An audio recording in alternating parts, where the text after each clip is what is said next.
Bueno, muy bien, ahora sí podemos iniciar. Nos habíamos quedado ayer en la pregunta número 11 y respondimos la opción A para el tema de la alegoría de la caverna, ¿cierto? El mito de la caverna, que lo hacían alusión a esta imagen caricaturesca. Vamos con la pregunta número 12, en la que tenemos, dice, responde las preguntas 12 a 14 de acuerdo con la siguiente información. Yo persigo una forma.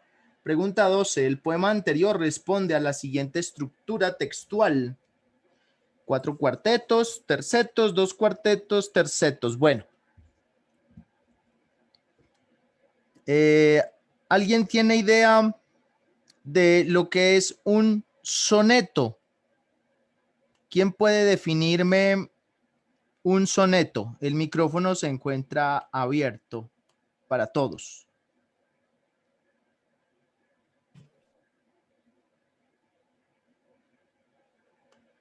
Creo, sí pasaron estos temas en el colegio, muy brevemente, pero sí, aunque generalmente en el colegio no se entienden, no se entienden, no se entiende qué es un soneto, o tal vez no se recuerda.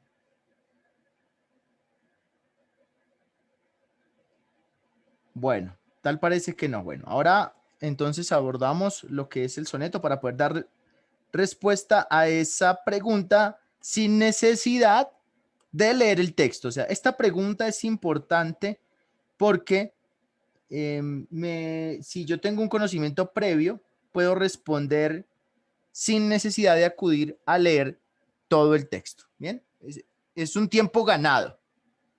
Por ello, hay que, ya saben, llevar toda la data posible, todos los datos posibles antes del examen. ¿Ya? Entonces ahora vamos a ver lo que es un soneto. ¿Listo? Pregunta número 13. La intención básica del texto es transmitir un estado subjetivo, expresar la impotencia del poeta, cuestionar la vida o censurar la poesía. Bueno, aquí entonces sí tendría que acudir a la lectura de cada uno de estos versos. Pregunta 14. Las expresiones textuales Venus de Milo, diosa, bella, durmiente, permiten. Nuevamente, acudimos a la data, a la biblioteca mental. ¿Conocen la obra La Venus de Milo? ¿La han escuchado? ¿Saben qué es?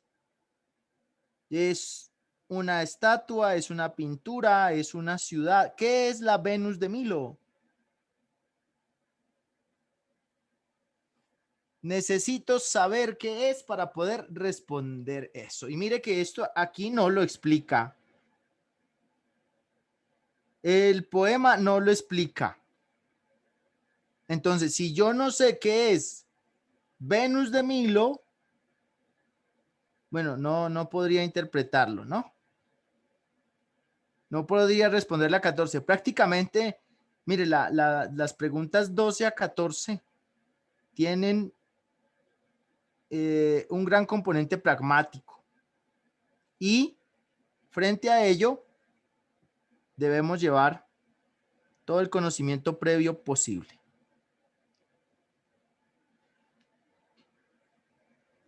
Muy bien. Bueno, ahí tengo entre los participantes dos personitas, dice usuario de Zoom y Edwin. Edwin, escríbame al WhatsApp, por favor, en este momento. Escríbame a mi WhatsApp. Para enviarle su código si no lo tiene. Edwin. Y la personita que aparece como usuario de Zoom.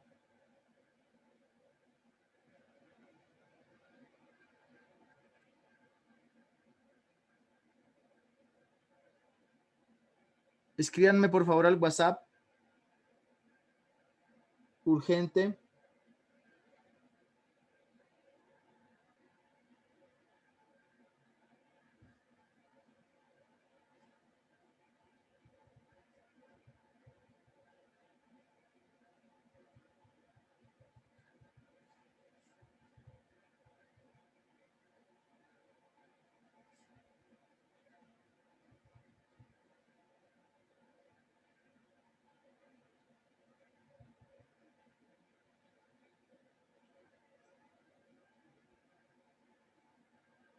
Si no recibo su mensaje, debo retirarlos de la clase. Edwin y usuario de Zoom, por favor, escríbanme al WhatsApp. Mi sargento, buenos días. Edwin, ya le estoy haciendo el test. A ver. Ok, usuario de Zoom, la persona que aparece como usuario de Zoom.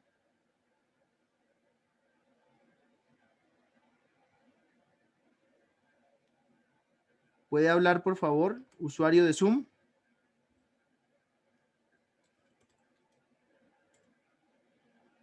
No. Bueno, debo retirarlo de la clase. Debo 5-8, mi santo, ya estoy coordinando eso, 5-8, mi santo. Ah, ok, bueno, gracias. Sí, que bueno, mi santo, iba conduciendo ya cuadro eso, mi santo. Vale, ok, gracias.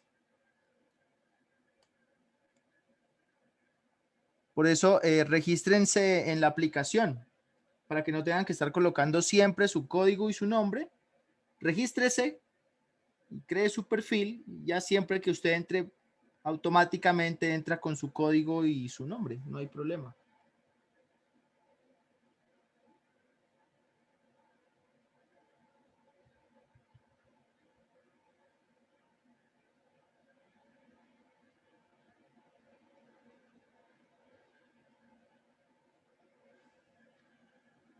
Muy bien, bueno, nos dan el dato de internet sobre la Afrodita de Milo, ¿no? La Venus de Milo, más conocida con ese nombre. Es una estatua muy representativa del periodo helenístico, o sea, de la época griega, ¿no? Del clásico griego. Una de las más famosas esculturas de la antigua Grecia fue creada en algún momento entre los años 130 antes de Cristo y 100 antes de Cristo. Fue encontrada por un campesino y fue vendida a diferentes museos, pues al mejor postor, ¿no? Al que pagase más. No se sabe si sus brazos se perdieron en alguna guerra, en alguna pelea por el hallazgo, o no, o tal vez durante la extracción, ¿no? Cuando fue encontrado, puesto que no fue encontrado por arqueólogos, sino por un campesino. Entonces, esta obra que creo actualmente reposa en el Museo del Louvre en París, hace gran referencia al arte, a la perfección que procuraban las culturas helénicas, de las cuales todavía hay mucho vestigio en la humanidad. Así, por ejemplo, tenemos el Partenón, ¿no? Y otras obras griegas de gran impacto para las nuevas culturas frente al tema de los hallazgos. Bien. Esto de las obras griegas, les había dicho, es importante conocerlas, es importante conocer el tema del arte, conocer el tema de las pinturas. Y bueno, sé que es complejo a veces uno ponerse a leer todo eso porque hay muchas cosas que no se entienden. Sin embargo, hay aplicaciones que lo hacen muy interactivo en Internet. Pues no conozco de pronto algunas para Android. No sé si estarán disponibles, pero en Apple, por ejemplo, los usuarios de Apple en la App Store encuentran una que se llama Daily Art. Ya les digo cómo se escribe para los que quieran buscarla igual en Android.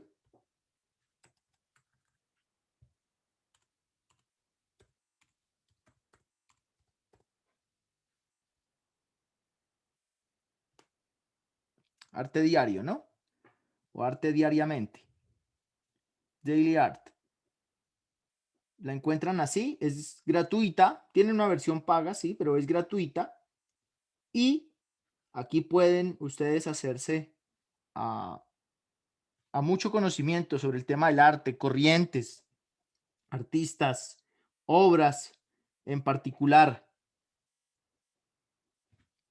Y hay otra también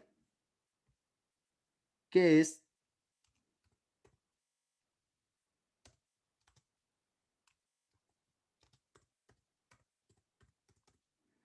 Arts and Culture. Arts and Culture.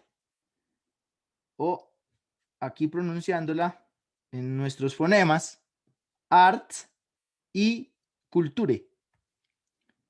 Así la encuentran también para los usuarios de iOS.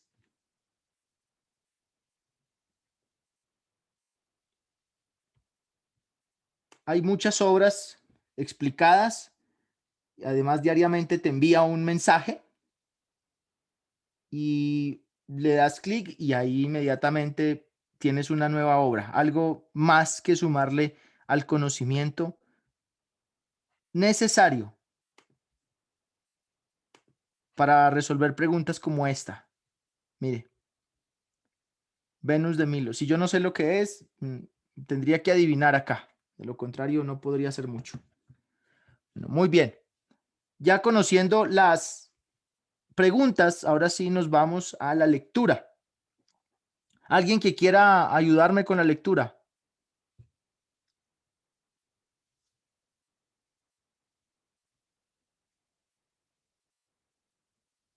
¿Alguien que quiera pasar a la lectura? Siga, Morantes. Señor, Siga, Morantes. Buenos días, mi intendente. Buenos días. Yo persigo una forma. Yo persigo una forma que no encuentra mi estilo. Botón de pensamiento que busca ser la rosa. Se anuncia con un beso que es mis labios se posa, el abrazo imposible de la Venus de Mil. Adornan verdes palmas, el blanco peristilo. Los astros me han predicho la visión de la diosa. Y en mi alma reposa la luz como reposa el ave de la luna sobre un lago tranquilo. Y no hallo sino la palabra que huye, la iniciación melódica que de la flauta fluye, y la barca del sueño que en el espacio boga. Y bajo la ventana de mi bella durmiente, el sollozo continuo del chorro de la fuente, y el cuello del gran cisne blanco que me interroga. Prosas profanas de Rubén Darío, 1896. Ok, perfecto. Bueno, tenemos aquí a un gran exponente, ¿no? Rubén Darío. Sin duda, muchísimas gracias, Morantes, por la lectura, muy amable. Rubén Darío sin duda tiene una gran ascendencia, ¿no? Podríamos incluso remitirnos hasta Dante Alighieri. Recordemos a Dante Alighieri como de los primeros compositores de sonetos, de esta forma poética que, como decía el compañero hace rato, tiene 14 versos. ¿Cómo distinguir un soneto? Bueno, la composición del soneto se encuentra distribuida primero en 14 versos. Si ustedes cuentan cada línea es un verso. Yo persigo una forma que no encuentra mi estilo. Esto es un verso. Si los cuentan hacia abajo, tiene 14. Tiene en principio 2 cuartetos, se llaman así. No vamos a decir párrafos, ¿no? Se llaman cuartetos, porque tienen 4 versos cada uno. Y los 2 de abajo serían 2 tercetos, porque tienen 3 versos cada uno. Así, la composición de 2 cuartetos y 2 tercetos lo convierten en un soneto. ¿Ya? 2 cuartetos y 2 tercetos lo convierten en un soneto. Bueno, hay otros aspectos, ¿no? Detrás de esto, obviamente. yo creo que esto es lo básico. Pero si ustedes ya quieren profundizar, tendrían que saber que, por ejemplo, este es un verso de arte mayor, ¿no? Porque es en decasílabo. O sea, pues que tiene 11 sílabas. Pero ¿cómo hago yo para contar esas sílabas? Ya, no se trata simplemente de hacer la simplificación en sílabas gramaticales como nos enseñaron a nosotros en la escuela, en las que decimos yo persigo, entonces voy cortando, ¿no? Yo es una sílaba, per otra, si otra y go otra, ¿ya? Y voy cortando, así esas son las famosas sílabas gramaticales. Pues resulta que para la composición de poesía existen dos herramientas que son la famosa dialefa y la sinalefa. Y cada una busca algo diferente, ¿no? Por ejemplo, la sinalefa es la unión de las sílabas, ¿sí? La unión de las sílabas. Y la dialefa separa las sílabas, ¿no? Entonces, ¿para qué se usa esto? Porque a veces dicen, pero ¿cómo van a hacer que exactamente le den 11 sílabas? O sea, tendré que buscar palabras y rebuscarlas. Sí, en parte sí, pero cuando no puedo cambiar la palabra porque quiero darle ese significado, o sea, yo no podría cambiar Venus de Milo por otra cosa. Podría cambiarla por Afrodita de Milo, pero si se dan cuenta, Afrodita tendría más sílabas que Venus de Milo, ¿no? Entonces, no sería conveniente. No puedo poner aquí, por ejemplo, en vez de la Venus de Milo, poner el Coloso de Rodas, porque aunque es también una escultura, incluso pues de las 7 maravillas antiguas, no significaría lo mismo. Tampoco podría poner ahí el abrazo imposible de la estatua de Zeus. Podría incluso hasta coincidir con las sílabas, pero no con el significado que quiero darle, ¿ven? Entonces, por la composición de sonetos no es cualquier cosa. Necesita un cierto estudio literario mucho más profundo y dominar muy bien lo que es la sinalefa y la dialefa. Tal vez estos aspectos sí los vimos en el colegio, pero se pasan muy desapercibidos porque en realidad nadie iba a dedicarse a la poesía. Pero, si yo creo hubieran tenido un docente literario que no involucrase tal vez la complejidad de una composición o una estructura gramatical, una estructura literaria, sino más bien que hubiese inculcado el interés por el arte poético, el interés por la prosa, el interés por el verso, por la rima, el interés por la emocionalidad en la literatura. Bueno, de seguro hubiesen salido muchos poetas de la escuela o del colegio, pero lastimosamente, creo, ahí falla muchísimo el sistema académico por cuanto, veamos por ejemplo el inglés. En el inglés a nosotros nos enseñan el verbo to be y pues yo fui prácticamente, eh, mm, digamos, afectado por eso, porque tuve un docente, y no recuerdo el nombre de este profesor, pero el docente solamente se dedicó a enseñarnos el verbo to be.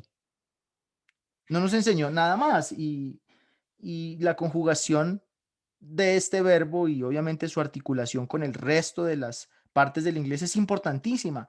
Sin embargo, si lo vemos desde el punto de vista gramatical, o sea, en cuanto a tiempo de presente, pasado, futuro y una estructura escrita compleja y no el hablado, pues obvio, el inglés se hace muy difícil de aprender, porque tú no aprendiste a hablar español escribiendo. Nosotros, ¿cómo aprendimos a hablar el español? Nosotros el español lo aprendimos a hablar hablando. O díganme si ustedes les están enseñando a sus hijos o a sus sobrinitos la conjugación del pasado, el presente, el futuro, el gerundio y todas las formas gramaticales que se encuentran en una estructura de un idioma que son complejísimas, demasiado complejas. Entonces, Ustedes no le están enseñando a los niños así. ¿Cómo le hacemos? Nosotros le decimos mamá, papá. ¿Por qué no nos enseñaron a decir entonces eso? ¿Sí? Mother, father, dad, mom, mommy, ¿ya? Daddy.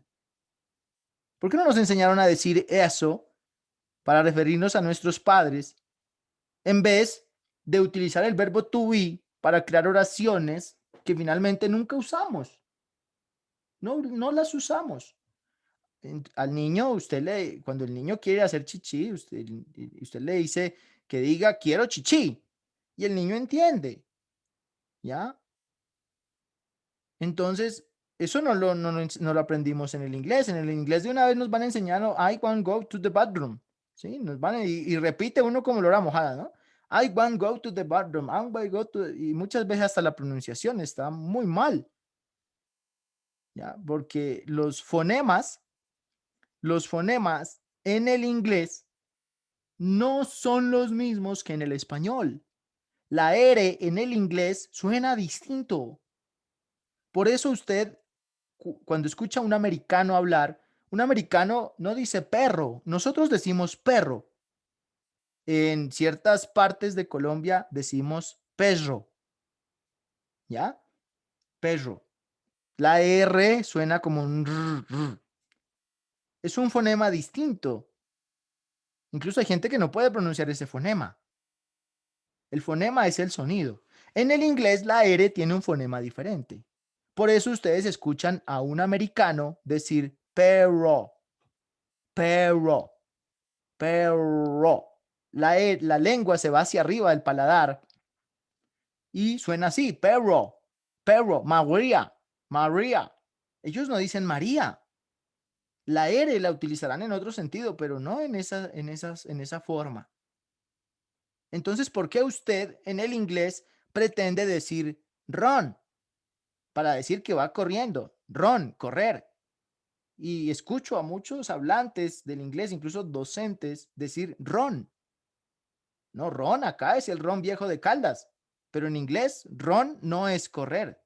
Run no es correr, ojo, run no es correr. ¿Que le entienden? Sí, se lo van a entender.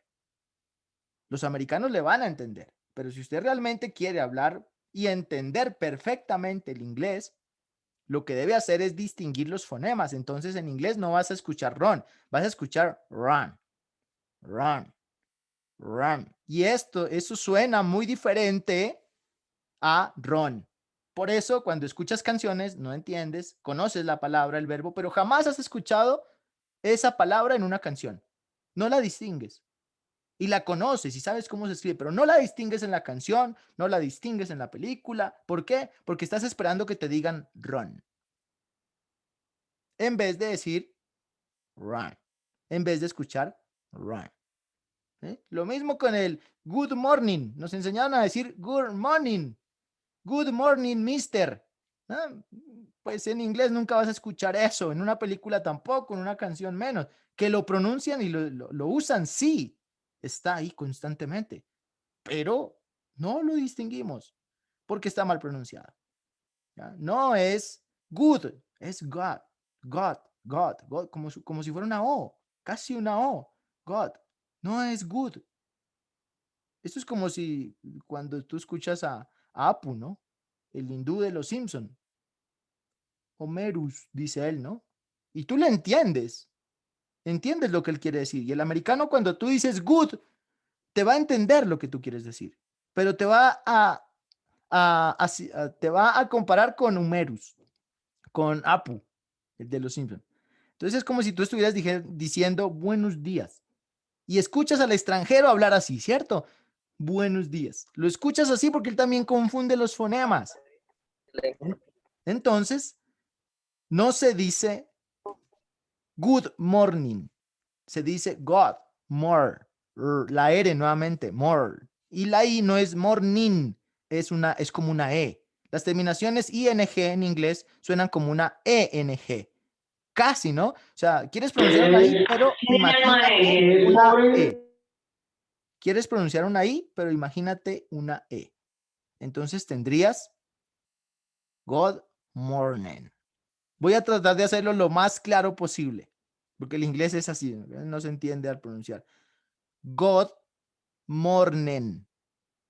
Pero cuando ya lo hablas en el inglés con el fonema es good morning. Good morning. Good morning, mister. Good morning, mister. Como si dijeras miser, ¿no? No mister. Good morning, mister. ¿Ya? Good morning, mister.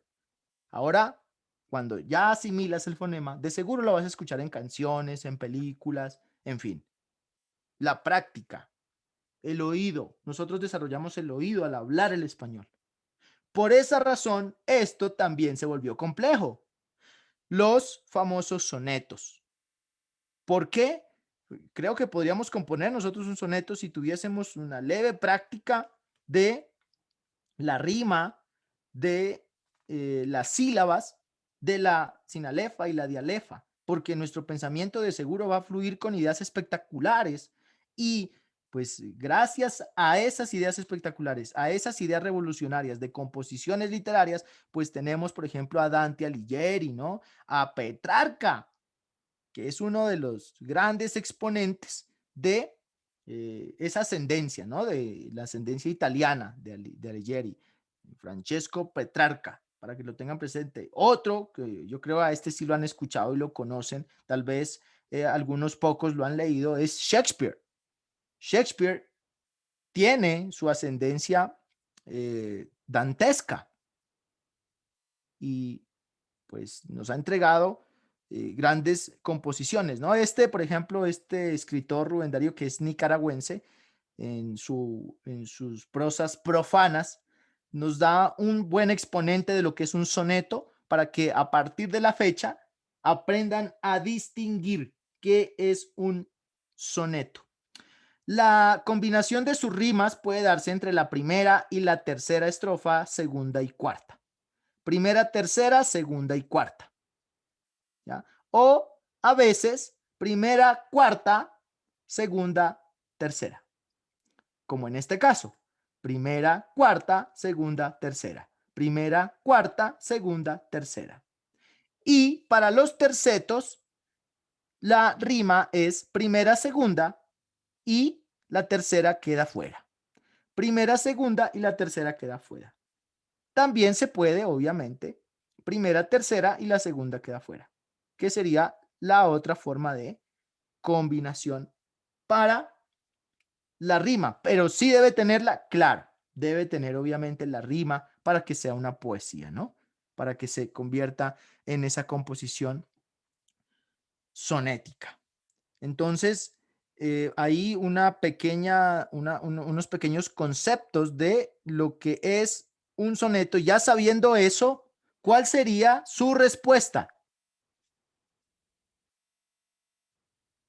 El poema anterior responde a la siguiente estructura textual. Le está diciendo, ¿responde a qué? ¿A un soneto o responde a qué?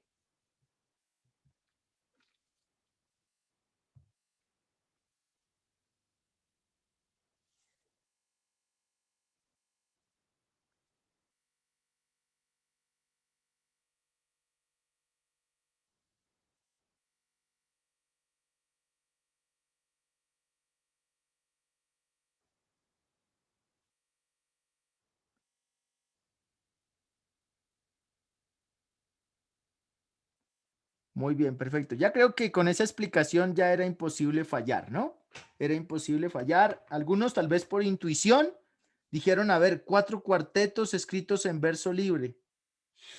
Tal vez aquí entra como la confusión. ¿Qué será el famoso verso libre? ¿No? Pues si no tengo el conocimiento del verso libre, o sea, un verso eh, que no es, que no es de arte mayor, porque recordemos el arte mayor es en decasílabo, o sea, de 11 sílabas. Entonces, cuando ponemos verso libre, no tenemos las 11 sílabas. Se refiere a eso, ¿no? Tercetos con rima asonante. ¿Qué es asonante?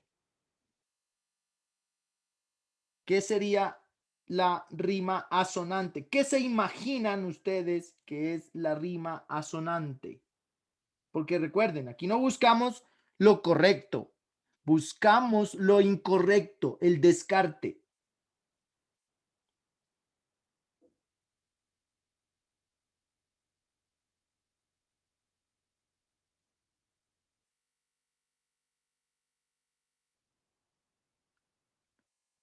Muy bien, ¿no? Una rima asonante prácticamente sería una que no rima, ¿ya? Y tenemos la de, mire, tercetos con rima consonante, pues la rima consonante tiene que ver con esas finalizaciones, ¿ya? Si miramos aquí, mire, ente, ente. ¿Ya? Pues aquí hay que tener en cuenta otros aspectos, ¿no? Como la acentuación y todo eso, ¿no? Pero tenemos aquí, mire, huye, huye, ¿ya? Osa, osa, hilo, hilo. Bueno, y acá tiene hilo, hilo igualmente, pues el primer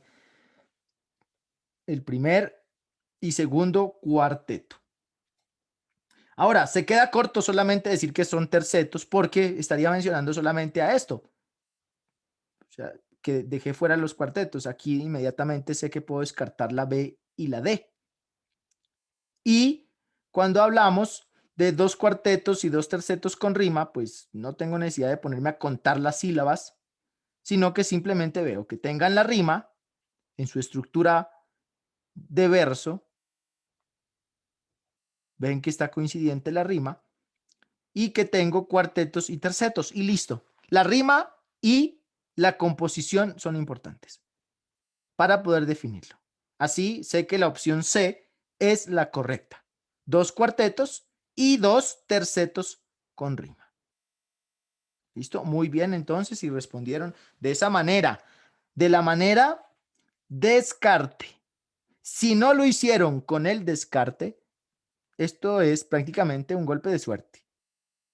Un golpe que acude más a la intuición y no es el objeto de la capacitación. Ustedes deben aprender que el descarte debe ser, por regla, la única herramienta posible para tener certeza, o al menos mayor certeza, en cada opción de respuesta. El descarte equivale a todo lo que ustedes están estudiando. Si no lo hacen descartando, lo están haciendo mal. No están aplicando el método que yo necesito que utilicen para tener mayor certeza. Entonces tendríamos que corregir eso. Bueno, si hay estudiantes que todavía están haciendo sin descarte, pónganle mucho cuidado a reestructurarse en la forma de responder. Así valoran cada opción de respuesta. Muy bien. La intención básica del autor es, ahora sí, aspecto pragmático, intención del autor, o sea, tengo que ponerme a escribir, ¿no? Soy Rubén Darío. Soy Rubén Darío. ¿Qué quería Rubén Darío a través de ese texto? ¿Cuál era su intención? Y vuelve la complejidad de la poesía. ¿Se dan cuenta? Bueno, les voy a dar una pista. Los poemas y las poesías están dentro del género de la lírica. Y habíamos dicho una característica del género lírico, que pretende transmitir ¿qué? ¿Qué transmite la lírica?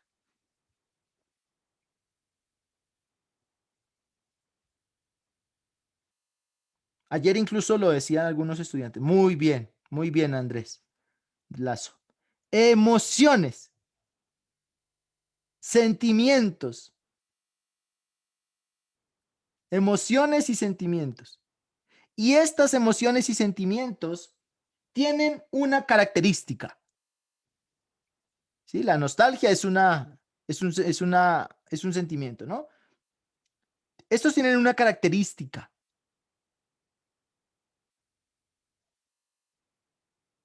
Podríamos decir que son una característica intangibles. Usted no puede tocar el amor. ¿Mm? Usted no puede tocar la ira. No la puede tocar. O sea, tienen esa característica. ¿Qué otra característica tienen? Bueno, la otra característica está aquí, en las opciones de respuesta. ¿Ya? Entonces, si ustedes leen, dice, yo persigo una forma que no encuentra mi estilo, botón de pensamiento que busca ser la rosa. O sea, quiere que su pensamiento llegue a ser tan bonito como lo es una flor, ¿no? En este caso, una rosa.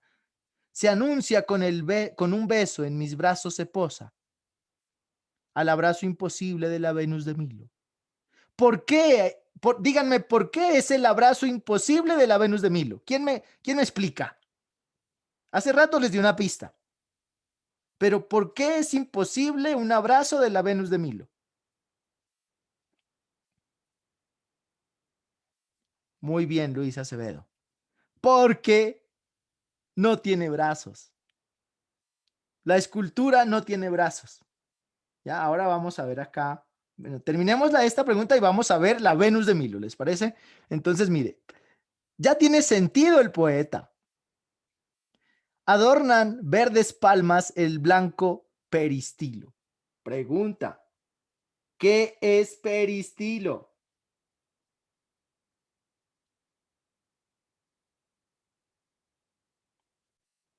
Adornan verdes palmas el blanco peristilo. Sin googlear, si no tienen ni idea, díganos, no sé qué es.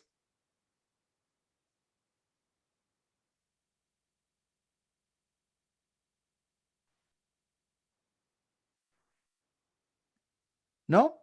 Bueno, aquí entra un poco de conocimiento frente a la arquitectura antigua, sobre todo la romana.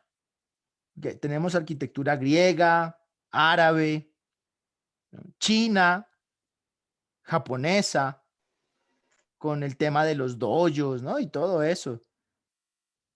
Recordemos, por ejemplo, el mausoleo de Halicarnaso, ¿no? Los jardines colgantes de Babilonia. Esta estructura antigua, esta arquitectura antigua, eh, denota, mm, no, el pistilo es la parte de una flor, Ortiz, el pistilo. El peristilo tiene que ver con arquitectura, y en arquitectura el peristilo es una especie podríamos decir, de patio, pero con una característica especial, y es que le vas a sembrar alguna especie de planta. En este caso fueron palmas. Eso es un peristilo. Entonces, si ustedes ven, por ejemplo, estructuras antiguas o incluso algunas modernas, utilizan, ¿no? Ese patio para sembrar alguna palma, o algún árbol, alguna otra planta, ¿no? No es un jardín, no tiene el objetivo de un jardín, es diferente. ¿Listo? Eso es un peristilo. Entonces aquí ya se va entendiendo, mira, adornan verdes palmas el blanco peristilo. Los astros me han predicho la visión de la diosa, y en mi alma reposa la luz como reposa el ave de la luna sobre un lago tranquilo. Cuando se dice el ave de la luna, recuerden que los poetas siempre trataban de hablar metafóricamente. La sombra proyectada de la luna en un lago tranquilo es como si fuese un ave que va pasando durante la noche de una forma tan calma. ¿Han tenido la oportunidad de ver la luna, la sombra de la luna, el reflejo prácticamente de la luna, no la sombra, perdón, el reflejo de la luna sobre un lago en la noche? Bueno, eso es poesía, ¿no? Quedarse viendo uno en una noche tal vez hasta fría, porque generalmente alrededor de los lagos hace mucho frío, generalmente. Eh, entonces, quedarse uno viendo pasar la luna, el reflejo de la luna en las aguas, que pues como saben, como lago muy difícilmente tendrán oleaje a menos que el viento sea muy fuerte. Entonces, eso es poesía. Observar una montaña, observar un árbol, el movimiento de la brisa del viento en las hojas de una planta. Eso es poesía. Deberíamos tener un poco más de poesía los seres humanos para valorar la vida, ¿no? Se ha perdido, se ha perdido. Todo se ha resumido a una foto. Y hoy en día creer que guardar una foto es un arte también, podría ser, pero creo que se le ha perdido ese valor, ¿no? Realmente al sentido de las cosas, o sea, el por qué y cuál es el beneficio de que la luna pase con esa tranquilidad. Recuerden, la luna se está alejando del planeta Tierra. La luna se aleja. Llegará a un punto en el que se aleja tanto que se volverá muy peligrosa para nosotros. Y obviamente afectará nuestras mareas, ¿no? Va a afectar absolutamente todo. Si se afectan las mareas, se afecta el resto de la vida en el planeta. Nuestra compañera constante, la Luna, que es un satélite natural, nos brinda muchísimos beneficios. Prácticamente a ella debemos también los principios de la vida. Entonces, no observarla y dejarla pasar por alto siempre, siempre sería incongruente frente al sentido de la vida. Creo que aún inspira a muchos, ¿no? Ojalá siguiese generando en todos ese asombro de cuando vemos una luna llena. Pues para mí, no sé, en lo personal, es espectacular ver una luna llena. Es espectacular, es maravilloso ver ese astro cómo refleja tan magnamente los rayos del sol y los redirige hacia nosotros de esa manera tan increíble, ¿no? Por eso la luna llena siempre despertó mucho miticismo y decimos que los hombres lobo se convierten en luna llena despertando su poder porque pues la luna siempre ha causado en nosotros ese impacto. No hay que perderlo, no hay que perder ese sentido, ¿no? Aquí esta frase me parece realmente impactante. Cuando dicen el ave de la luna sobre un lago tranquilo, es una frase muy poética, ¿no? Una fuerza increíble. Y no hallo sino la palabra que huye. Y aquí encuentra realmente su impotencia, ¿no? Frente a la construcción de palabras bonitas. Es una, en parte sarcasmo podría ser porque el mismo verso ya es bonito. Pero él admite aquí que no tiene palabras, se le van para poder construir un soneto. La iniciación melódica que de la flauta fluye. Pues si tomas una flauta, tienes inicialmente una iniciación melódica sin necesidad de otros artífices, ¿no? De movimiento. Y la barca del sueño, que en el espacio boga. Cuando se habla de la barca del sueño, se está hablando de la deriva, ¿no? O sea, hay ideas así, flotando a la deriva, que en el espacio boga, por eso dice, ¿no? Y bajo la ventana de mi bella durmiente, el sollozo continuo, sollozo es llanto, ¿no? Continuo del chorro de la fuente y el cuello del gran cisne blanco que me interroga. ¿Por qué intriga tanto el cuello del cisne blanco? Tiene un asocio a la poética y al amor. Siga, Henrys, tiene audio activado.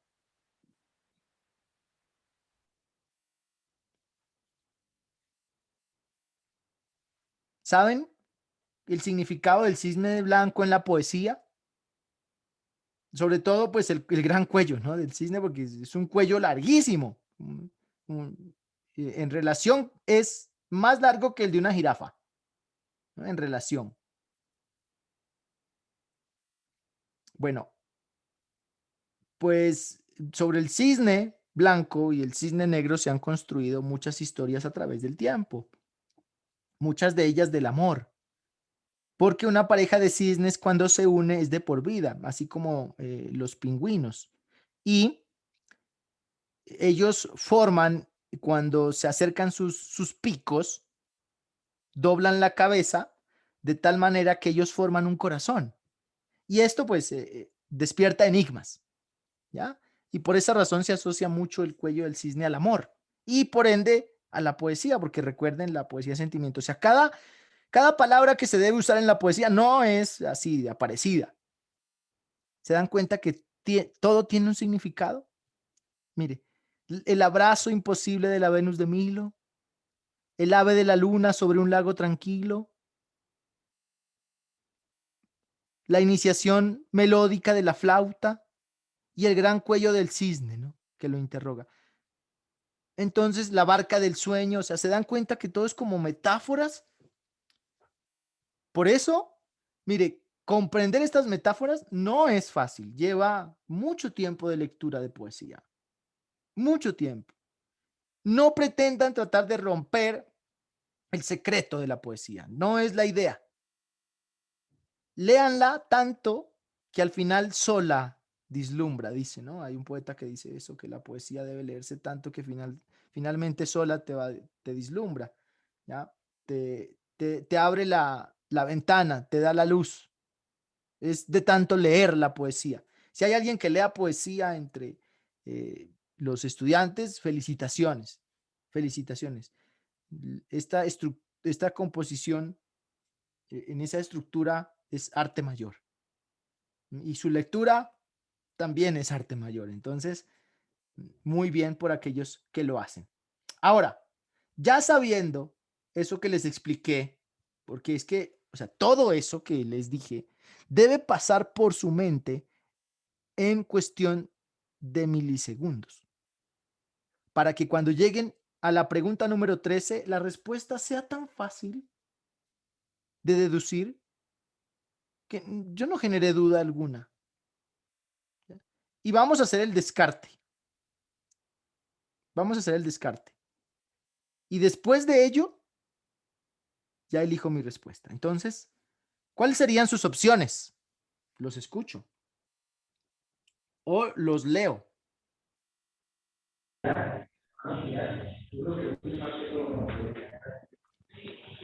Siga, Ortiz Juan. Misato, buenos días. Misato, pues el descarte ahí sería censurar y cuestionar, porque pues igual un poema no creo que sea para cuestionar ni para censurar. Quedarían las dos, que sería el poema para transmitir y expresar. Muy bien, para transmitir y expresar, ¿no? Muy bien, tenemos ya los descartes y eso es importante. Lograr los descartes ya es bueno. La opción de descarte que usted da dice, bueno, en este caso no veo que el poema esté censurando o que esté cuestionando. No hay cuestionamientos, no hay preguntas, ni tampoco hay censuras.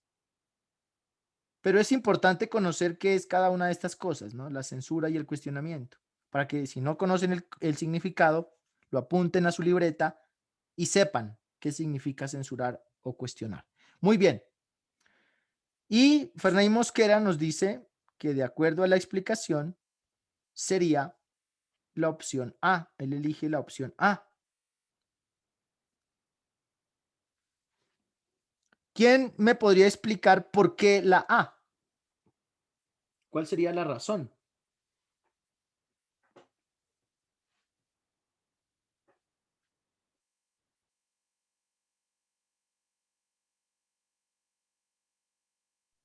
Mi sargento, Sí, señor. buenos días, Dios y patria. Según lo que dijo el compañero, o sea, los poemas siempre quieren dejar como un mensaje positivo o amoroso a las personas. Me basé, pues, según lo que dijo el compañero, descartando las otras evidencias. Ok, muy bien, muy bien. Sí, tiene su punto. ¿Quién más quiere darle un peso a la A? ¿Por qué sería la A?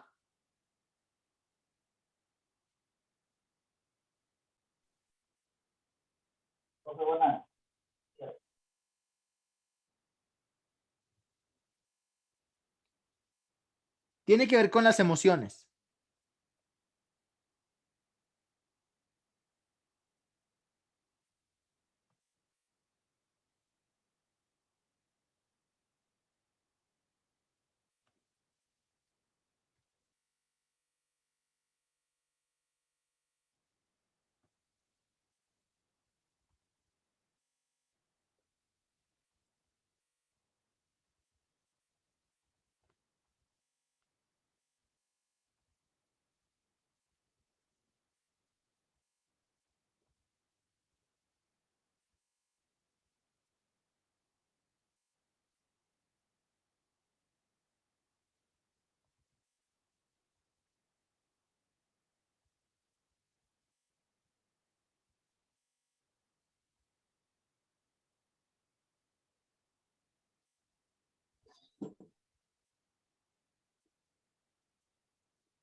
¿No? Bueno.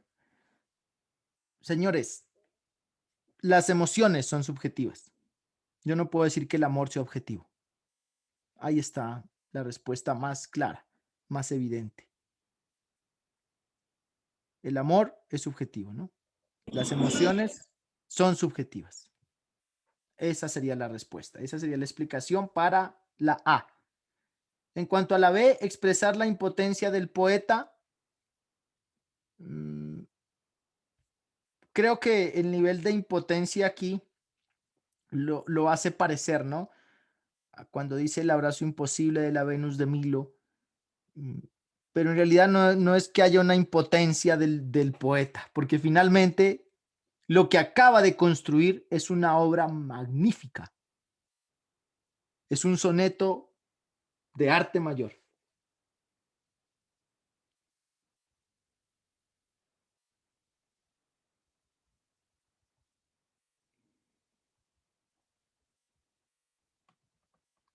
¿Listo? Es por esa razón. Se contradice. La opción B se contradice. Dice expresar la impotencia del poeta al no poder construir un poema, un verso, pero vemos que al final lo construye y de una manera magnífica. Entonces la B, ¿no? Se descarta por esa razón. Listo, muy bien. Muy bien. Opción correcta, la A. La A. Vamos con la pregunta número 14. Habíamos quedado que íbamos a ver la Venus de Milo, ¿cierto? Antes de pasar a esta pregunta. Entonces, vamos a ver la Venus de Milo para que al menos tengan la imagen, la idea.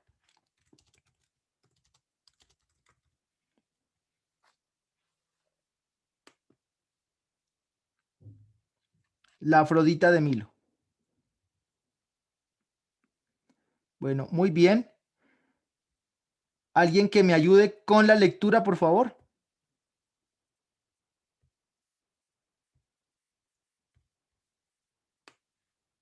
Siga, Yerlain. ¿El tamaño del texto está bien ahí? Sí, sí, señor. Ok. Ok, a ver.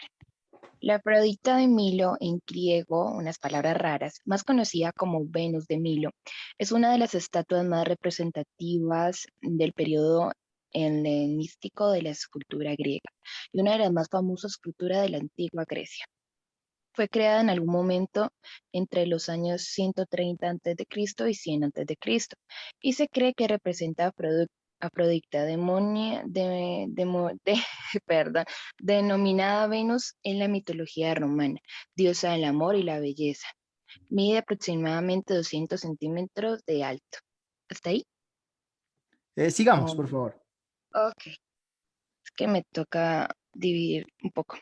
Esta estatua fue encontrada en Milo Cícladas, desenterrada por un campesino y vendida a Francia entre 1819 y 1820. El precio que el campesino pedía por la escultura era demasiado alto y Dumont de Urville, viajero que realizó una parada en este lugar, no llevaba el dinero suficiente, por lo que recurrió a un embajador francés en Constantinopla, quien accedió a comprarla. Sin embargo, anteriormente, el campesino había acordado venderla a los turcos, lo que inició un conflicto por la posesión de la estatua. ¿Sigo? Sí, por favor. Bueno, la escultura fue hecha en mármol blanco en varios bloques cuyas uniones son visibles en un tamaño ligeramente superior al natural. Se desconoce su autor pero se ha sugerido que pudiera ser obra de Alejandro de Antioquia. Esta escultura posee un estilo característico del final de la época helenística, que retoma el interés de los temas clásicos al tiempo que los renueva. El aspecto clasista de sus formas hace suponer que su autor se inspiró en la estatua del siglo IV a.C.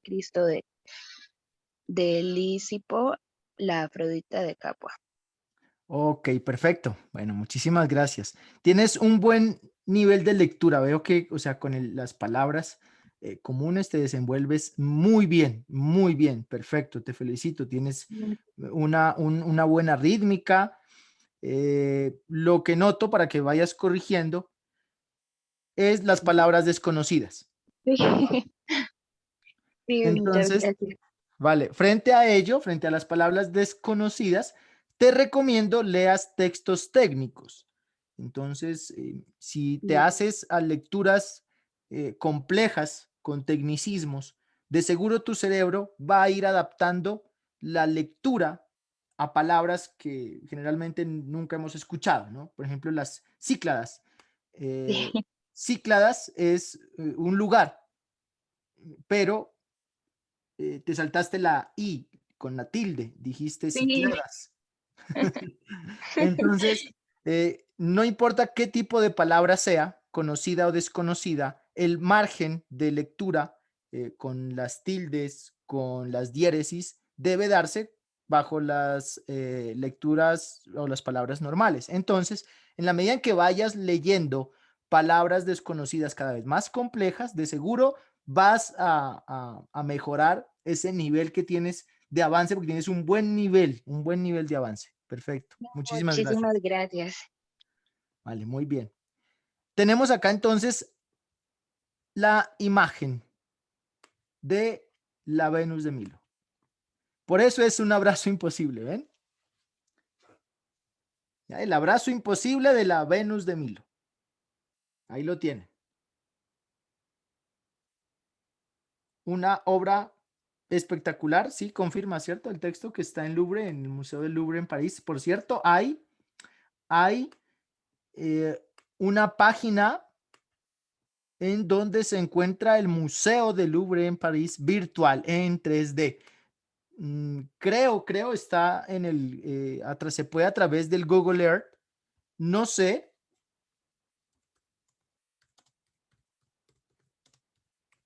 No sé si la encontremos aquí. A ver. Si encontremos el sitio oficial, aquí está el sitio oficial del Museo del Louvre en París. Viaja de la mano, explora. Bueno, miremos a ver si está aquí.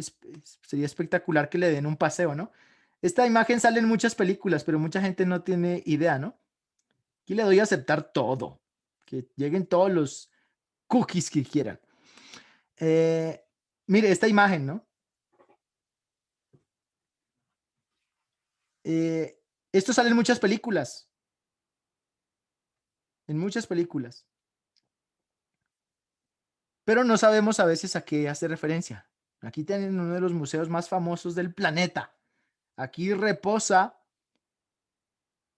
Mírela, aquí está, ¿no? La Venus de Milo. Ahí está la Gioconda. La Gioconda, la famosa obra de Da Vinci, de Leonardo, ¿no? Bueno, para los que quieran un paseo guiado, aquí está, mire. Creo que está en 3D porque aquí están las visitas virtuales. Yo lo he visto en vivo cuando transmitían conciertos en vivo de ópera. Lastimosamente ya no los están haciendo por el tema de la pandemia. Estoy en este momento viendo ópera grabada y lo he visto también en el Google Earth. ¿Ya? Lo he visto también en el Google Earth, en donde hay un paseo guiado, es muy interesante, pero, hombre, ¿cuántas veces tenemos la oportunidad de ir a un museo? ¿Ustedes han ido a los museos que hay en sus localidades? Porque en los pueblos hay museos. En las ciudades hay museos. El más conocido es obviamente el Museo del Oro. ¿Han ido ustedes al Museo del Oro? Bueno, les recomiendo, en cuanto puedan, dense un paseo por el museo. Los museos guardan conocimiento vasto y guardan nuestra esencia, guardan nuestra cultura, nuestro pasado. Ojalá tuviésemos en Colombia un museo que albergase dinosaurios, los dinosaurios que han existido en Colombia, como por ejemplo Tyrannosaurus Rex. Encontraron un Tyrannosaurus Rex en el municipio de Berruecos, en Nariño. Lastimosamente, no existe el lugar adecuado para conservarlo. Para los que viven en la ciudad de Pasto, Nariño, les recomiendo, cercano tenemos un museo prehistórico que queda en el municipio de Bolívar, en el Ecuador. Está realmente cerca, muy cerca, a escasas 2 horitas de Pasto, de Ipiales, de la frontera, perdón. Contando Ipiales, ahora con esa vía rápida, creo 3 horas.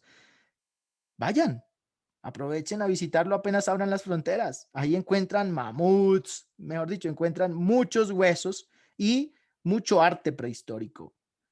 Encontrarse uno frente a un hueso prehistórico, eso es una experiencia única. Una experiencia única. Estamos viendo hacia el pasado, estamos viendo millones de años atrás en el tiempo. ¿Ya? El museo está en el municipio de Bolívar, en el Ecuador. Pasando por la vía principal, ahí ve usted el mamut representativo en piedra y ya ingresa al museo. Creo que cuesta $1 o $2 nada más el ingreso. Y usted entra y ahí ya tiene el acceso a absolutamente todo y están los guías, gente muy amable, muy culta, de la que nosotros podemos aprender mucho. Pero también, o sea, no dejen de visitar el Museo del Oro. Recuerden que pues hay arte precolombino, que todo este tema de la cultura del oro, ¿no?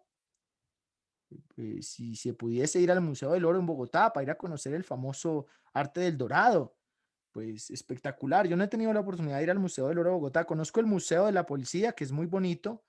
Tiene aspectos muy interesantes. Allá está la moto de Pablo Escobar, ¿no? La que estaba adornada con oro. Sí, es una Harley Davidson. He también ido al Museo del Ejército Nacional, también es un museo muy interesante. Veía en el Museo del Ejército una estructura en vidrio que contiene diferentes tipos de armas, incluso hay por ahí una Luger, ¿no? La famosa pistola de los oficiales alemanes, que por cierto, hasta hace poquito escuché una noticia que había un ladrón ignorante, como siempre, ¿no? Los delincuentes en Bogotá atracando con una Luger, ¿no? Con esta pistola que creo en el mercado tendrá alrededor de los 100 o 150 millones de pesos, incluso hasta los 200, tal vez en una subasta. Imagínese, estaba robando con una pistola que valía más que lo que él podía robar, ¿no? Ah, ya está mi mayor Aparicio, claro, en el museo, es donde debe estar mi mayor, ¿no? Con todo el respeto, por todo el conocimiento que este señor tiene. Sería yo creo que esa es una de las tareas más loables de reconocimiento y más bellas que pueden haber, ¿no? Trabajar en un museo o trabajar en una biblioteca. Me parecen a mí carreras espectaculares, ¿no? Poderosísimas, por cierto. ¿Quién se pone a discutir con una persona que trabaja en un museo o un bibliotecario? ¿Quién? Dígame, ¿no? ¿Quién? Imagínense. Ah, ya es general, ¿no? Imagínense, ¿no? Entonces, excelente me parece, pues que, o sea, nos hacemos a eso que tiene la policía, ¿no? Para brindar también mucho conocimiento de la historia del país. Nosotros hemos construido historia, hemos hecho historia, porque hacemos parte de los actores fundamentales del desarrollo de la seguridad de un país. Entonces, ahí tiene las personas para que se hagan a esa cultura. En el Museo del Ejército, por ejemplo, está la lista de los nombres de los soldados caídos en la Guerra de Corea. ¿no? Del batallón de Corea, el batallón colombiano de Corea. En Corea tenemos un monumento en honor a los soldados colombianos que participaron en esa guerra. Todavía hay veteranos de la guerra de Corea en el país, todavía hay. En Nariño hay, para los que quieren de pronto buscar la referencia, en YouTube los encuentran o ahí están las entrevistas y en Google también encuentran los nombres de esos personajes por si quieren hablar con ellos, que le digan lo que es vivir una guerra, ¿no? Eso es otro cuento, eso es otro cuento. La guerra de fuera puede decir uno, no, sí, vamos a la guerra, vamos a pelear, pero cuando te encuentras frente a un cañón, eso es otro cuento. Ah, no, ahí sí quisieras realmente la paz. Aunque General MacArthur diría entre sus líneas. Él dice, si crees que la pluma es la mejor arma para la guerra, es porque no has escuchado una ametralladora en el campo de batalla. Y tiene mucha razón, ¿no? El general MacArthur. Cuando uno ha escuchado una ametralladora en un campo de batalla, el que sea, uno quiere la paz. Uno no quiere más, ¿no? Uno quiere la paz. Uno quiere la pluma. Creo que Colombia ha vivido una guerra, pero esa guerra para muchos ha sido ajena. Se ha pasado por alto en la historia. Ejemplo, los jóvenes de hoy no han vivido una guerra, como la guerra que se tuvo que vivir con el M-19. Grupos sádicos, realmente peligrosos. Gente que secuestraba sin más y asesinaba sin más. Tal cual las FARC. Tal cual las FARC. Solamente que se les adelantaron en el proceso de paz. Se adelantaron gracias a la ayuda que recibieron de Pablo Escobar para la toma del Palacio de Gobierno. Pero son iguales. Para mí son iguales. Todo guerrillero es igual. ¿Ya? Todo guerrillero es igual. Tiene un ideal una vez ingresa a la guerrilla, con excepción de pronto de los reclutados forzadamente, ¿no? Que no han desarrollado el ideal, porque los conozco. Conozco desmovilizados que fueron reclutados, fueron engañados y no hallaban el momento en el cual salirse de allá, porque se sentían siempre secuestrados. O sea, ellos no eran guerrilleros, ellos eran secuestrados. Y los hubieron ahí por muchos, o sea, existieron por muchos en las FARC, por muchos. Entonces, creo que no podemos condenar a toda una generación de guerrilleros porque secuestrados por las FARC desde niños los pueden contar por miles, lastimosamente. Y eso se olvidó. Se olvidaron las minas quiebrapatas, las pescas milagrosas, las tomas guerrilleras se olvidaron. Se olvidaron. Pues yo veo que Colombia se curte tal vez, ¿no? Con el tiempo, pero muchas cosas se olvidan. Nosotros nos curtimos y para mí hoy escuchar sobre un muerto es, no sé, normal tal vez ya, ¿no? Pero para muchos es cuestión de olvido porque no lo han escuchado. Y para otros, sorpresa, porque tampoco conocen la historia. O sea, si usted supiera cuánta gente ha muerto en Colombia por conflictos civiles, usted dice, no, pues esta protesta es relativamente normal, pacífica, no pasó nada. ¿Qué son 30 muerticos? En relación a lo que Colombia ha vivido, 30 muerticos no son nada, nada. Entonces esta perspectiva viene desde tanto como el que conoce la historia de Colombia como el que no, porque el que no podrá sorprenderse y decir 30 muertos. Uy, no, el acabose Colombia. Leía un comentario de un facebookero que decía, Colombia tiene campos de concentración nazi, Colombia es el campo de concentración nazi más grande del planeta. Pues leer eso da risa, ¿no? Cuando conoces la historia, da risa. Sabes que el que lo escribió es un ignorante, por donde lo veas. O sea, ¿cómo vas a comparar a Colombia con Auschwitz? No hay manera. No hay cómo. No hay cómo. No sé, no le encuentro el más mínimo punto de comparación a Auschwitz, a Treblinka. No, no, no, eso es ignorante, muy ignorante. Porque vean lo que decía un escritor. Decía, Auschwitz existe. Dios no existe mientras Auschwitz exista. O sea, no encuentras la presencia de Dios en Auschwitz. ¿Y por qué hacía referencia a Dios? Porque los que estaban dentro de Auschwitz eran judíos, eran gente creyente, eran gente que llevaba una vida en la que la infidelidad es un castigo divino. Tiene un castigo divino y no la hacen, no la hacen. Los judíos no conocen ese concepto de infidelidad, de daño al prójimo. Son personas muy aisladas en su núcleo. Los judíos, por eso son tan prósperos, porque son realmente muy disciplinados. Y creer que se mató a la mitad de la población judía del planeta en Alemania, en campos de concentración, es que fueron 6 millones de judíos los que murieron. ¿Cómo vas a comparar, no? Eso en Colombia, no hay manera, no hay manera. Entonces, ve uno que Colombia tiene un gran atraso. Ve uno que los colombianos no visitan museos, los colombianos no leen, los colombianos no se preocupan por el conocimiento, por la ciencia, por la literatura, por el arte. No, el colombiano conoce más de política, cuando la política simplemente es el resultado de la acumulación de conocimiento.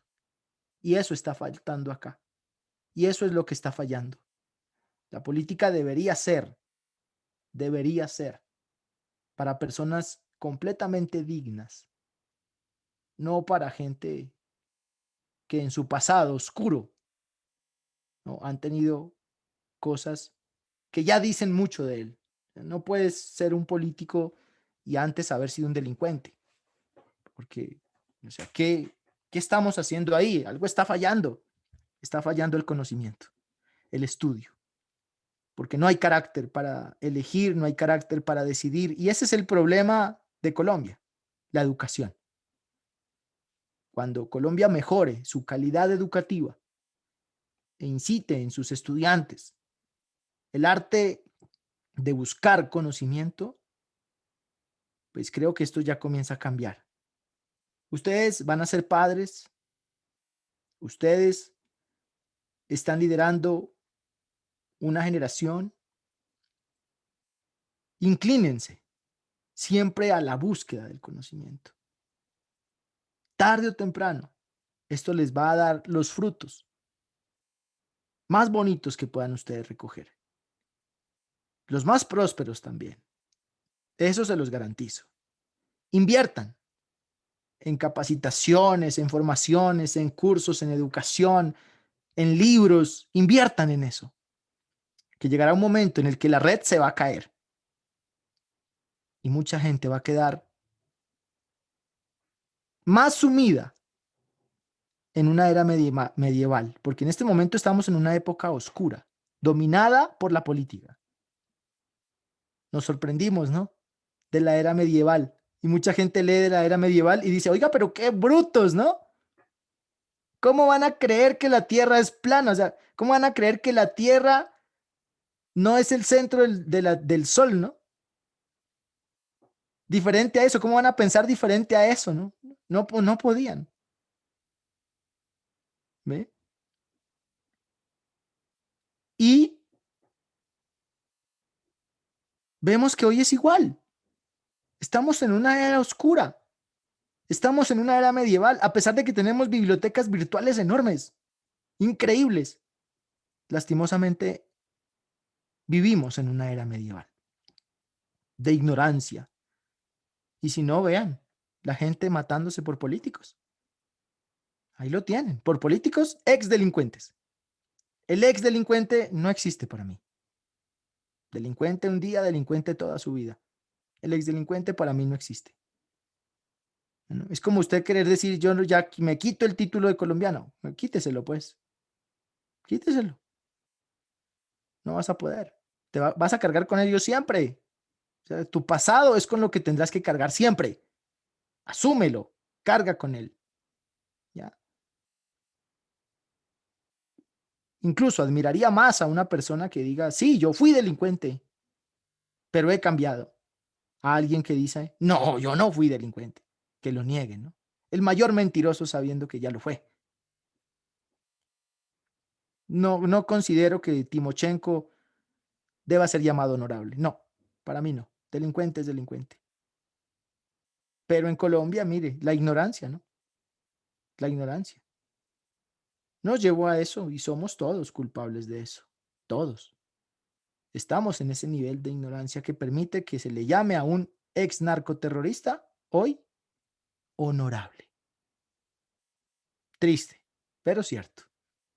La era medieval de nuestros tiempos. No, ojalá que no piensen como yo, que piensen mejor, ¿no? Que yo. Que piensen mejor, porque ese sería el sentido. Yo ya estoy de bajada. Yo ya estoy de bajada. Yo lo que pude hacer con los jóvenes, ya lo hice, dejé un mensaje en muchos jóvenes. Ojalá haya hecho eco, ¿no? Y que no estén ahorita siguiendo a Uribe o siguiendo a Petro, ¿no? Que más bien estén siguiendo a un libro. Que más bien estén siguiendo a Feynman, estén siguiendo a Dante Alighieri, ¿no? A Petrarca, ¿no? Que sigan a gente que realmente los puede guiar y educar. ¿Quieren un verdadero líder? Lo encuentran en los libros. Fuera de ahí, muy difícil. Bueno, me dicen, ¿qué libro se le puede regalar a un niño? Mm, bueno, creo que no debería haber un limitante, ¿no? Pero, por ejemplo, si decimos, le voy a regalar Memorias de un hijo de puta a mi hijo para que lo lea, pues complejo, ¿no? Porque, pues, eh, el, el entendimiento de este libro puede tergiversar mucho las ideas del niño. Recuerden que el niño es una esponja y él va a absorber todo lo que quieras. Entonces, regálale libros técnicos. Regálale, si tú quieres que el niño aprenda inglés, ponlo a leer inglés y él va a aprender. Así, por ejemplo, Sigmund Freud aprendió idiomas francés, alemán por sí mismo, ¿no? En toda su composición gramatical y todo, por cuenta propia. El padre lo encerraba en una biblioteca para que aprendiera idiomas. Si mal no recuerdo, Sigmund Freud hablaba 5 idiomas a la edad de 11 años. 5 idiomas a la edad de 11 años. Entonces, regálale libros de astronomía, de física, de matemáticas, de biología, de anatomía, cosas que él puede ver y entender con imágenes, ¿no? Ojalá sean muy graficados porque los niños se dejan llevar mucho por la imagen y les entretiene también. Regálale caricaturas, regálale cuentos. Es también interesante cómo aprende un niño el desarrollo y comportamiento social. Recuerden que a través de las caricaturas nosotros revelamos lo que somos, ¿no? Así Hulk o The Beast, la bestia de los mutantes, es el ser humano, ¿no? La bestia. Es el ser humano en una etapa o en un estado de su vida representado por ese ser feo como una bestia que causa daños y terror, ¿no? Y así es el ser humano. Y Wolverine, por ejemplo, de los X-Men, también representa al ser humano cuando sus heridas sanan tan rápidamente, se dan cuenta que le hacen algo al ser humano, a la humanidad, y vuelve y sana. Y él sana, ¿sí? Todo tiene un sentido. En la historia de las caricaturas, los personajes tienen un sentido, ¿no? No es, ahí está, por ejemplo, el profesor Charles Xavier, ¿no? El famoso controlador de mentes, también representa mucho a este tema de la política, por eso se dan cuenta que él está reunido siempre con presidentes y con políticos, ¿no? Él representa eso. Cada uno de los, Tormenta está representando obviamente a nuestro planeta, ¿no? Cada uno está ahí representado. No están porque sí los personajes. Entonces las historietas también tienen algo que aportarnos. En sí, ten en cuenta cuando le regales un libro a un niño que todo lo que le regales, él lo va a aprender. Todo lo que le regales, él lo va a aprender. en este momento mi hija está leyendo un libro que se llama Personajes que se atrevieron a ser diferentes. Tiene que ver mucho con el tema de la libertad sexual. Ella tiene 10 años y me ha estado haciendo muchas preguntas sobre el tema. Digamos que por qué un hombre se besa con otro hombre, que por qué una mujer se besa con otra mujer, ¿cierto? Y a veces es difícil responder a esa pregunta de forma directa. Entonces, le regalé un libro que se llama así, Personas que se atrevieron a ser diferentes. Y ahí está, por ejemplo, la vida de Alan Turing, que fue una persona homosexual que tuvo que vivir en la clandestinidad de su condición de género, porque pues se juzgaba mucho en la época y era un genio. Pues agradezcamos a Turing hoy la conexión, ¿no? Porque gracias a él las computadoras pudieron ser posibles. Es el padre de la computación, Alan Turing. Lastimosamente se suicidó, al parecer con arsénico, en una... eh, eh, debido al juzgamiento, ¿no? A los prejuicios por el hecho de ser homosexual en una época en la que no fue comprendido. Entonces el tema del género, eso no hace a la persona. Ya, yo no soy de los que tienen prejuicios frente a esa situación. Precisamente le di el libro por eso, porque ella se va a entender que eso en realidad no es importante, que lo realmente importante es lo que como ser humano puedes hacer. ¿Ya? No tratar de inducir, y es que tienes que ser un macho y es que tienes que ser una mujer, ¿no? O sea, eso, o sea, no es de la corriente de mi pensamiento. Lo será tal vez con otras personas que tienen el prejuicio, pero no conmigo, porque si saben, soy dado a la expansión del conocimiento, tengo que ser dado absolutamente a todas las posibilidades del mismo. ¿Ya? Y no puedo negar la condición de homosexualidad de Alan Turing, un genio espectacular. ¿Ya? Espectacular.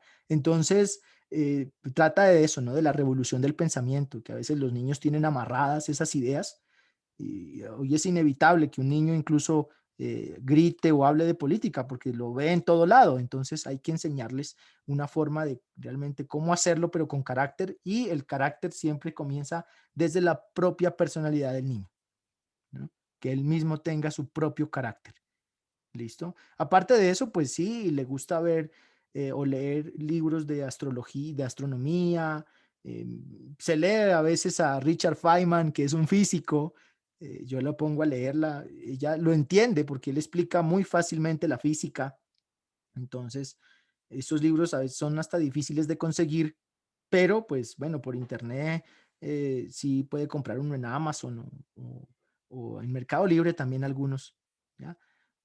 Igual hay muchísima, ¿no? Literatura de la que pueden hacerse a un niño.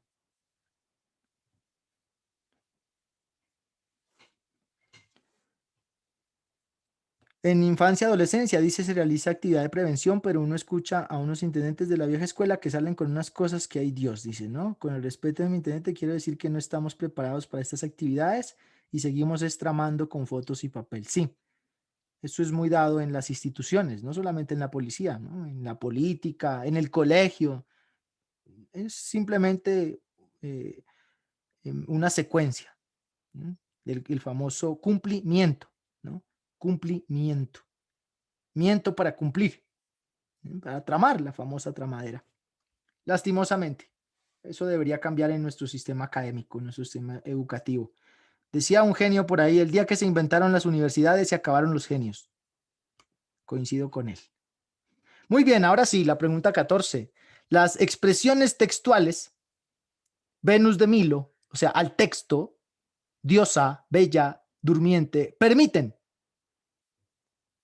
A. Reflexionar sobre la fantasía vivida por el protagonista central. B. Cuestionar la influencia de Grecia en el escritor Rubén Darío. C. Criticar la falta de originalidad del movimiento literario citado. O D. Identificar la influencia mitológica en el estilo de Rubén Darío.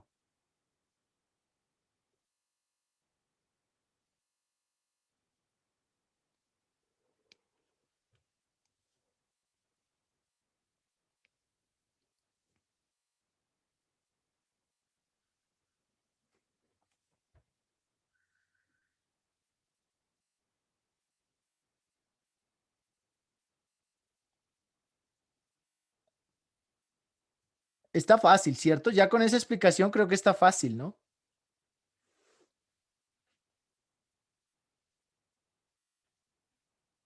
Les doy una pista. ¿A quién representaba la Venus de Milo?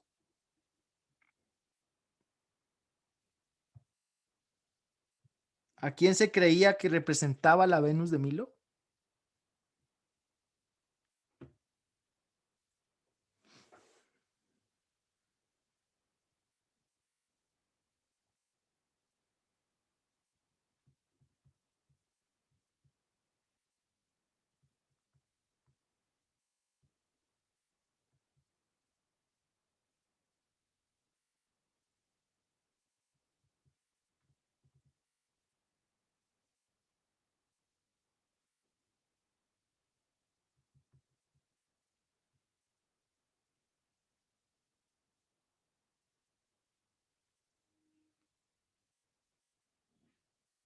Ok, perfecto. Ahí tienen ya la respuesta, ¿no? Entonces, la Venus de Milo representaba a la diosa Afrodita, ¿no?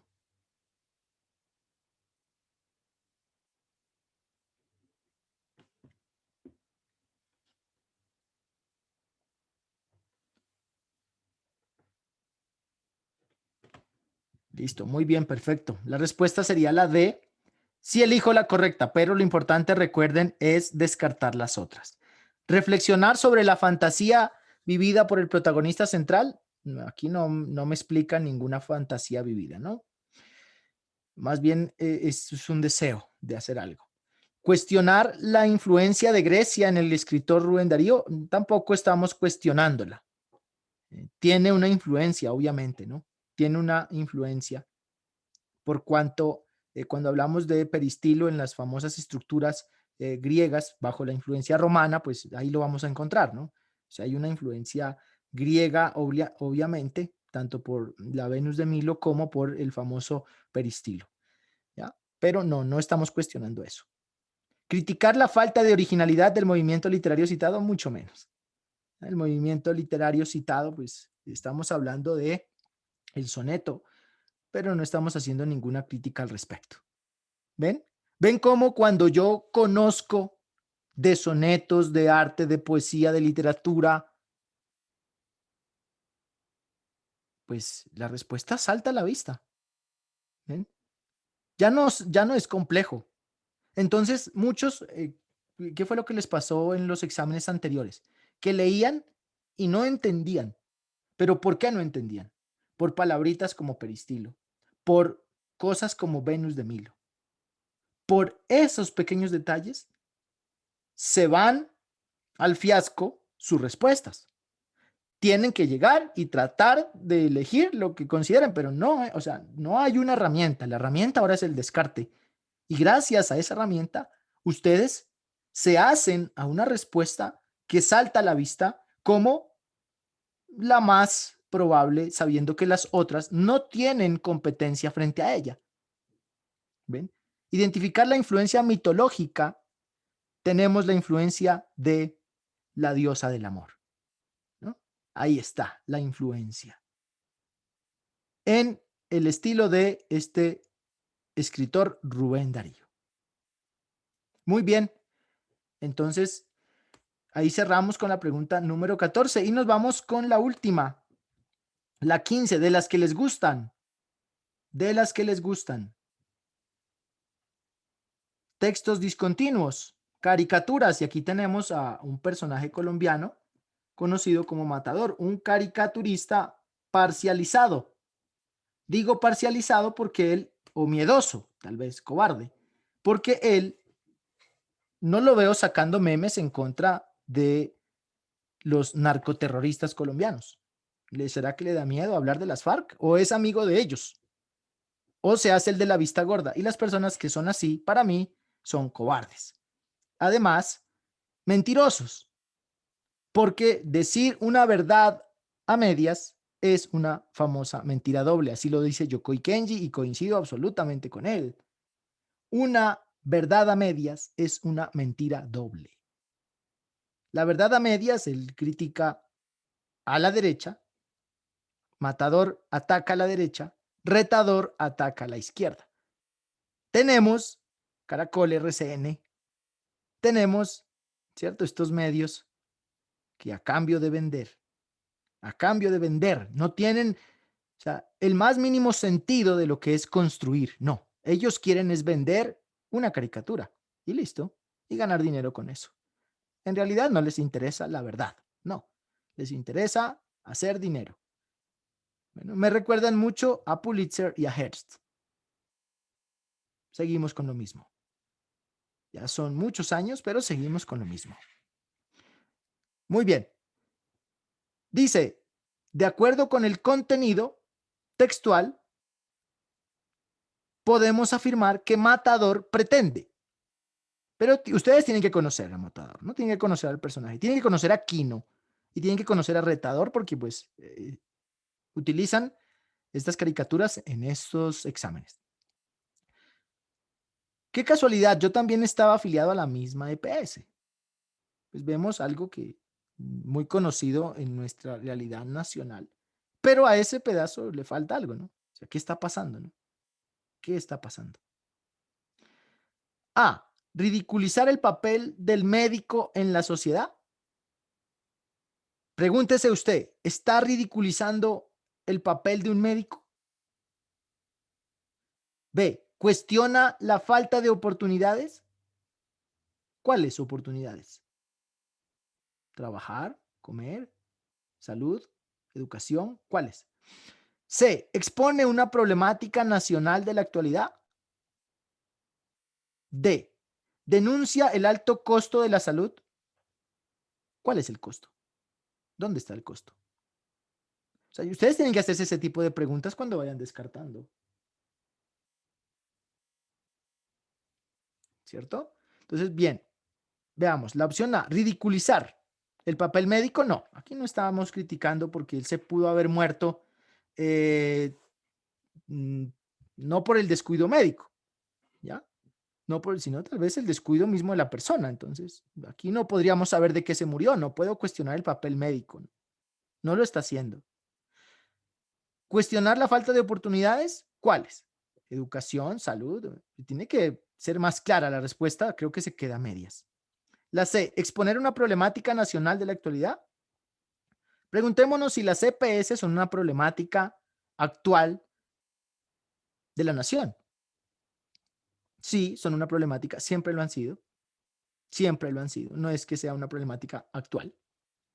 Las EPS han sido una problemática no solamente de Colombia, sino del planeta.